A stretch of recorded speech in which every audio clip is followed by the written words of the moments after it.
সম্পর্কে গুরুত্ব না পেলে দূরত্ব বাড়াতে হয়।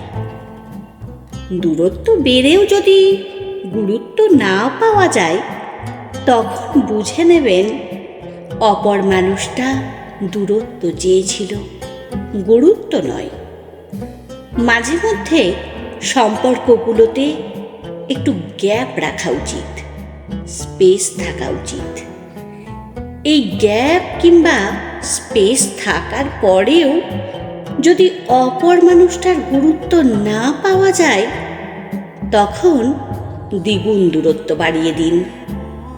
একজন বেশি গুরুত্ব দিলে অপরজন গুরুত্ব কমিয়ে দেবে, এটাই স্বাভাবিক। প্রতিবার প্রতিটি মুহূর্তেই যদি আপনি খোঁজ খবর রাখেন কিংবা ফোন মেসেজ দিতে থাকেন, তখন অপর মানুষটা আপনাকে মিস করার সুযোগই পেল না। মাঝে মাঝে অপর মানুষটিকেও সময় দিতে হয়, অপেক্ষা করতে হয়, মিস করার সুযোগ দিতে হয়। প্রতিটি সম্পর্কই একে অপরের কাছে সমান গুরুত্বপূর্ণ থাকতে হয়। একে অপরের প্রতি সম্মান, শ্রদ্ধা ও দায়িত্বশীল হতে হয়। পাগলামি থাকা ভালো, তবে অতিরিক্ত পাগলামি করা ভালো নয়। মাঝে মধ্যে নিজের আত্মসম্মানের প্রতিও নজর দিতে হয়। ধীরে ধীরে সম্পর্কের বয়স বাড়ার সাথে সাথে একে অপরের গুরুত্বটাও বুঝতে পারবেন। অতি উৎসাহিত কিংবা অতিরিক্ত সোয়াব করতে যাবেন না।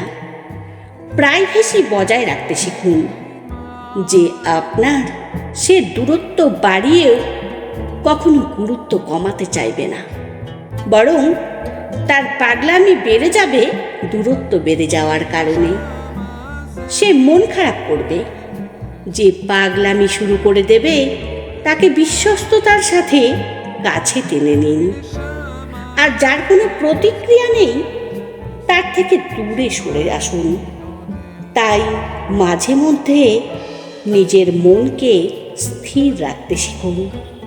সম্পর্ক গড়ার আগে পাগলামি বেশি করলেও সম্পর্ক হয়ে যাওয়ার পরে পাগলামির থেকে পার্সোনালিটির প্রতি মনোযোগ দিতে হয়।